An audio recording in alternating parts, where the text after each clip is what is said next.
Bonjour à tous, je suis Aurélia Ploquin, chargée de mission sur la partie animation et développement du réseau des organismes de formation au sein de Transition Pro Île-de-France.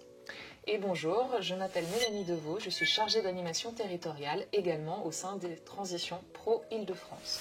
Et aujourd'hui, on se retrouve pour parler d'un sujet passionnant, le projet de transition professionnelle pour les salariés en contrat à durée déterminée du secteur privé. Donc en fait, pour le PTP-CDD, concrètement, qu'est-ce qu'il faut comme condition pour pouvoir demander un financement dans le cadre du projet de transition professionnelle? Déjà, il faut que vous ayez au moins 2 ans d'ancienneté professionnelle en France ou en Europe au cours des 5 dernières années. Donc 2 ans, consécutifs ou non, le tout c'est que ça fasse 24 mois cumulés. Deuxième condition, il faut que vous ayez au moins 4 mois en CDD, toujours consécutifs ou non, au cours de la dernière année qui précède l'entrée en formation. Ça veut dire que si votre formation doit démarrer en septembre, il faut qu'entre septembre 2024 et septembre 2023, vous ayez au moins 4 mois de CDD. Déjà 2 conditions. La troisième, et pas des moindres, il faut que vous soyez encore en poste au moment où vous allez nous déposer votre dossier. Donc c'est vraiment très important, même le dernier jour du contrat de travail, il faut que vous puissiez encore justifier du fait que vous êtes en CDD. Et il faut anticiper puisque votre formation devra démarrer dans les 6 mois qui suivent la fin de votre contrat de travail. Donc c'est l'ensemble de ces conditions qui sont cumulatives. Je précise aussi qu'il est important que vous puissiez nous déposer votre dossier 2 mois avant le début de la formation. Au plus tard, ça peut être plus tôt, mais concrètement c'est ça. Et puis, si vous êtes salarié en situation de travailleur handicapé, eh bien dans ces cas-là, nous sommes plus flex au niveau des critères, ça ne s'applique pas exactement de la même façon. Un petit point important sur les 4 mois en CDD, puisque vous devez vous dire, mais je suis inscrit comme demandeur d'emploi une fois que je ne suis plus en CDD, comment ça se passe, comment vous prenez en charge? En fait, ce qui va se passer, c'est que nous, Transition Pro, on va donc, si on accepte votre dossier, payer directement l'organisme de formation et on va se substituer à France Travail en faisant une moyenne de ces 4 mois de CDD pour vous payer comme une rémunération en fait durant le temps où vous êtes en formation.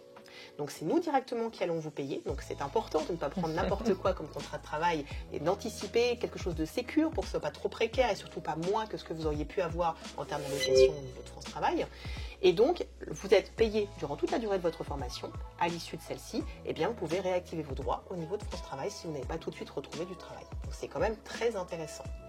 Donc voilà en gros les critères par rapport au CDD. Alors, sachez également, si vous êtes salarié en insertion par l'activité économique, que votre contrat CDDI ou CDD d'usage par exemple est éligible dans le cadre du projet de transition professionnelle. Donc vous pouvez nous appeler pour engager un dossier. Est-ce que tu peux nous préciser de quelle formation il s'agit? Alors, les formations qui vont être éligibles au PTP, ce sont des formations longues qui vont amener à un métier. On va les retrouver dans le cadre de 2 répertoires qu'on appelle des répertoires nationaux, donc par exemple le RNCP, le répertoire national des certifications professionnelles, et le RS, registre spécifique. Ce sont des formations de type CAP, Bac Pro, titre pro également, CQP, certificat de qualification professionnelle. Vous pouvez faire une demande de financement sur la totalité du diplôme dans le cadre du PTP, mais vous pouvez aussi faire une demande de financement pour obtenir un bloc, 2 blocs, en tout cas les blocs qui vous manquent pour obtenir ce diplôme. Peut-être aussi préciser que ça peut aussi être licence ou master. Oui, tout à fait. C'est toute l'échelle de diplômes en France. Une précision, dans le cadre d'un dossier PTP, le CPF va être mobilisé par Transition Pro. Alors, il y a des règles de prise en charge pour couvrir les coûts des formations et de la rémunération. Dans le cadre d'un coût pédagogique, nous allons prendre en charge jusqu'à 18 000 € hors taxe. Et il va y avoir un deuxième plafond qui va s'appliquer, qui va être de l'ordre de 27,45 € de l'heure maximum.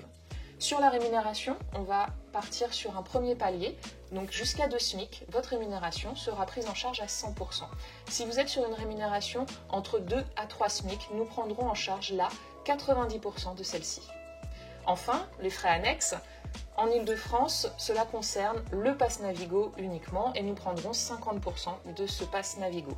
Transition Pro va prioriser également des formations à temps plein jusqu'à 1200 heures. Ceci n'empêche pas d'autres formations peut-être plus importantes d'être financées. Il y a également d'autres priorités qui s'appliquent.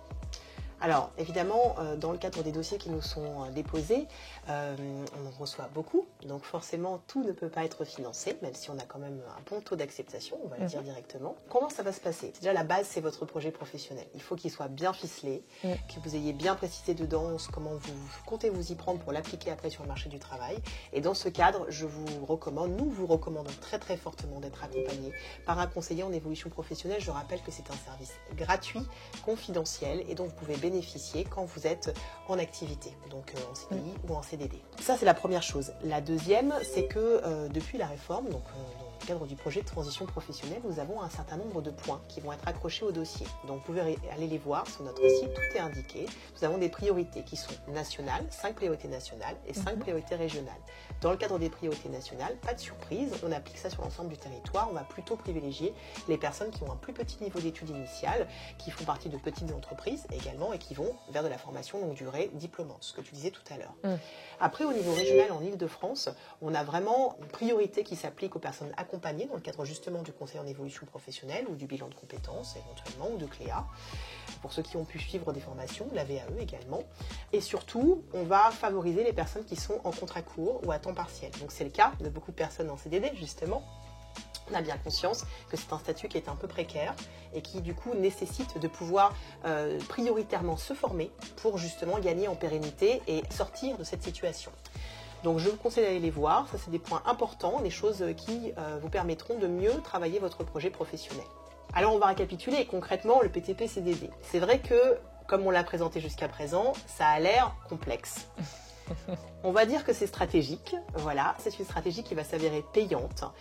Si vous êtes dans cette situation, vous êtes actuellement salarié en CDD ou vous allez l'être, ou en tout cas vous envisagez ce dispositif, ou alors vous êtes professionnel qui accompagne des personnes dans ce cadre-là, retenez bien que c'est quand même un dispositif qui permet d'anticiper en toute autonomie son parcours professionnel et surtout la prochaine étape, se projeter.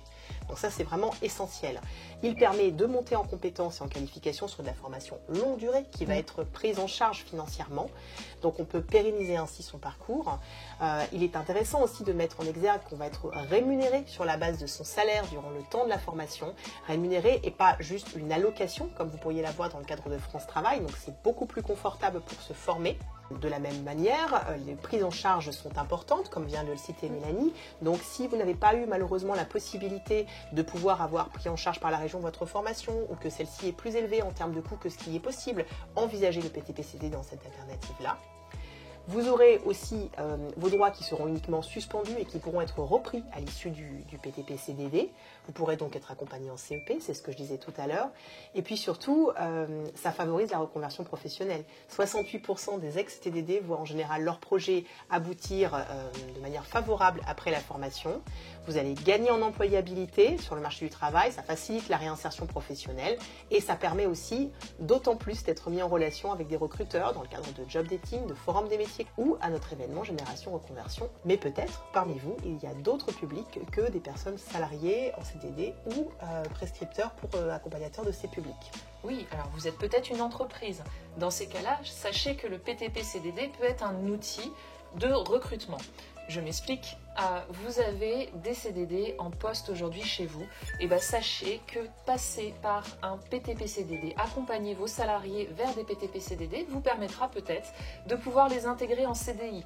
L'intérêt, c'est que vous aurez des profils qualifiés, puisque ayant obtenu une formation certifiante, mais aussi des salariés qui connaissent déjà votre entreprise, que vous connaissez également et qui sont motivés, puisque vous les accompagnez sur une transformation de leur employabilité, j'ai envie de dire. Également, c'est un moyen pour venir remplir les pénuries de candidats sur des postes en tension. Et puis, c'est un gain de temps et puis un gain de coût. Sachez également que dans l'accompagnement vers un PTP-CDD, cela va venir renforcer votre marque employeur et donc votre responsabilité sociétale des entreprises.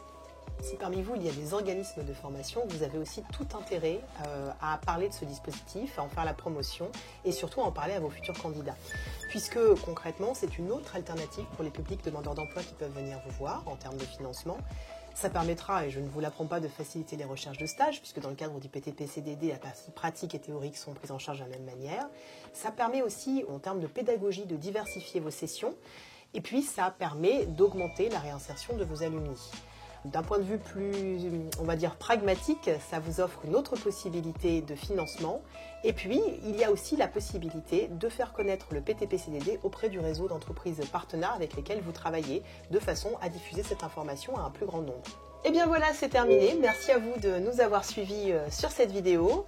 N'hésitez pas à la retrouver sur notre chaîne YouTube Transition Pro Île-de-France et à liker, surtout si vous avez aimé. Sachez que d'autres vidéos existent sur notre site internet pour les salariés en contrat à durée indéterminée, pour les intermittents ou encore les intérimaires.